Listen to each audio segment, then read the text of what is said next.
har'a caalu nagaa waaqayyoo siniidhaaf habaayatu hordoftoota qiddoo YouTube jedhu jalatti kan argamuuf kan jirtan akkasumallee maatii naa ta'a na jajjabeessaa kan jirtan guddaa kabajoomaa eebbifamaa siniin jechuun jaaladha.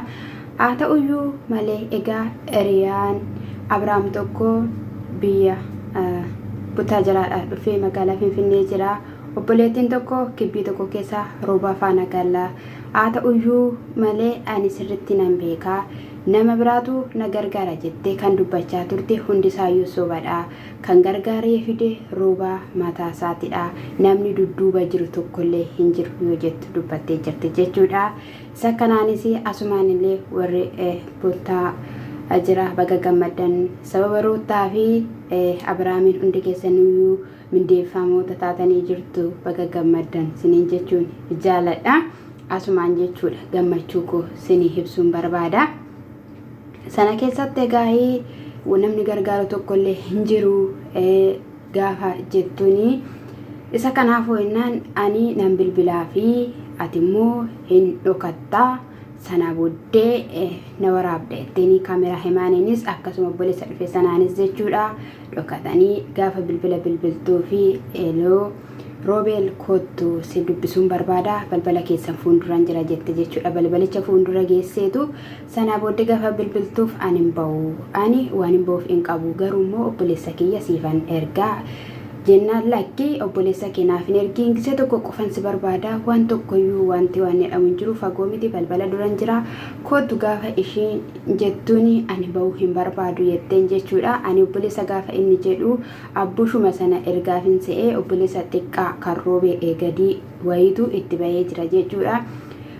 maaliif si erge jennaani bakka inni bahuu hin barbaadu saatii kana hin fedhu jedhee haa ta'uyyuu malee kootu manatti fidinaan jedhee kanaaf seenii jennaan ani seenuu hin barbaadu al tokko asitti naa waamii jetteen jechuudha. yeroo kanatti lakkii hin bahu jedheera inni hin bahu kanaafiyyuu lakkii gaafa inni jedhuun waamii jettee giddumaan mucaa rakkistee sana booddee mucaan deebi'ee waamaa mucaan deebi'ee yeroo waamutti inni bahuu dide jechuudha. gaafa bahuu inni didu qomi akkamii maalidha kan isin callistanii ilaaltan akkamii jennaani nuyi humna keenya holidha omaayyuu gochuu hin dandeenyu jennaan abbaa fi faazariin maazariinoo akkamiree jennaan isaan hunduma isaayyuu dhiisanii calluma jedhaniiti ilaalaa jiru jedhe jechuudha. mucaanii unkaan kan biraa dhiisiti qulfii manaayyuu isatu anqoxaaxara maal jedhama afaan oromootiin isa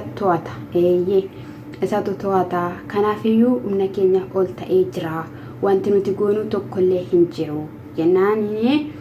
ishii maqidiinuu eessadha kan ishiin jirtu jennaani amma yeroo muraasaadhaa fi manuma kana keessa turteeyyuu kaleessa jechuudha. har'a sun taane viidiyoo isaanii garuu anadha ilaalee as keessa turteeyyuu buna dhugdeetu baatee deemtee jirti. akkasumas immoo nama biraa osoo hin taane roobeeltu mana kireessee fi mana kiraa keessa ishiin ni jiraachaa jirti. kanaafiyyuu wanti goonu hin jiru jedhe jechuudha. maa jettee ishiin nama na doorsisutu jira dudduuba koo jettee dubbachaa turte jechuudha. ani natti fakkaateera ilaa mucaas kan qopheesseef isaanuma kan iddoo ishiin tarrafattu qopheesseef isaanuma jechuudha. walii galanii jechuudha. namni duuba jiru dhugaan jira hin yaadu kan akka jechaa jirutti jechuudha. obboleessa akka jechaa jirutti jechuudha. yeroo barbaadde isaan bira dhaqxee yeroo bultummoo mana iddoo kireeffamee fi jiraachaa jirti jechuudha. ishiinis gaafa viidiyoo keessatti dubbattu roobeel abbuush sinis dhiifamaa waan balleessitanii tokkollee hin qabdanii waan beektan tokkollee hin qabdanii waa'ee mucaa hin beeku jedhe Abrahaamillee gaafa namni waa'ee mucaa lakkisaan waan beekanii tokkollee hin qabanii jette jechuudha. isaaniin iyyuu as baatee dhiifama gaafachaa turte. kun hojii maaliiti? hojii isaanii akkatattiin keessaa ba'an jechuudha. roobeel immoo maaliif yeroo kana manaa gadi hin baane dhugaadha. viidiyoo kamirratti iyyuu mul'achaa jiranii argamaa jiran jechuudha. inni arraba dheerataas harkisaas dheeraadha waan baay'ee hojjeta akkasumallee duriyyee qal'ixxeedha jechuudha. isa kanaafi amma manaa gadi ba'an jiru. maaliif ree hundumtiyyuu barbaadaa jira waan ta'eef hundumtiyyuu itti seerachaa jira waan ta'eef jechuudha. kallattiillee garaagaraadhaan isa kanaaf nama maal filateera mana filatee jira jechuudha. mana filate manum keessa taa'ee jechuudha namaadhaanii haala jiru tottowachaa jira malee inni manaa gadi ba'aa hin jiru jechuudha. Isa kanadha egaa namni biraas immoo namnumti biraayyuu namni duuba hin jirre jiru hin jiru. Sanamatu gargar diiguudhaaf jechuudha. Obbolootuma warra jettee ishiin bukkee garmaamaa jirtu jechuudha.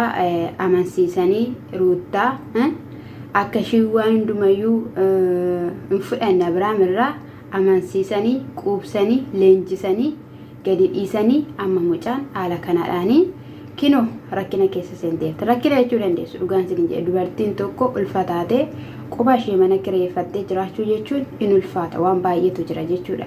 Unkaan gaafa qubaa keessanii manuma ooltaan nama bartanii dhiisaate jechuudha. Na gaafuma guyyaa tokko halkan tokko ooltanii bultaniyyuu sin dabbaraa qeenni siniin bari'uu sin laaffisee jechuudha. Waan baay'eetu jira jechuudha.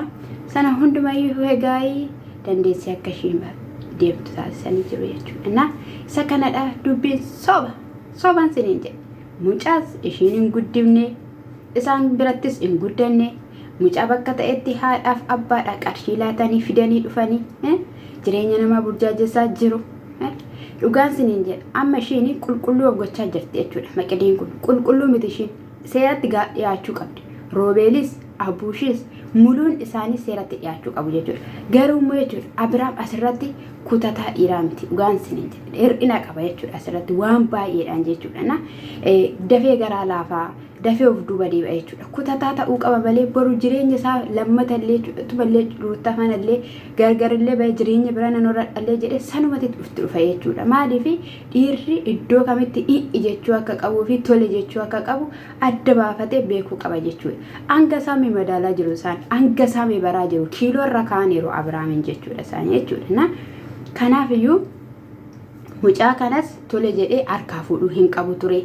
Kaleessuma viidiyoodhuma fuulduratti fidee lakkii ani ilma dhiiraati hojii hojjedheen jiraadha kan goyyuu jireenyi koo gargar bittimee jira. Isa kanaafiyyuu ani ganaammoo jireenya namaa sirreessuu hin barbaadu waan barbaadde alattan si gargaara hoodhu mucaa keedhee mucaa itti kennee biraa deebi'uu qaba. Akkasumallee jechuudha isa dhashiin afaan shimi'eeffattee isa bira dhufte kana innis garaa laafee harkaa fuudhuun qabu ture. Kaleessa harkaa maal gochaa turan abaaraa turan jechaan taane laachaafi turan ishiin haaraanatti ta'ee waa'een DNA iyyuu haaraanatti ta'ee jedhanii jiru jechuudha. Namichi tokko immoo kan sin ajaa'ibu jechuudha hargeera namni sun nama guddaadha yuutuubuma hojjeta jechuudha.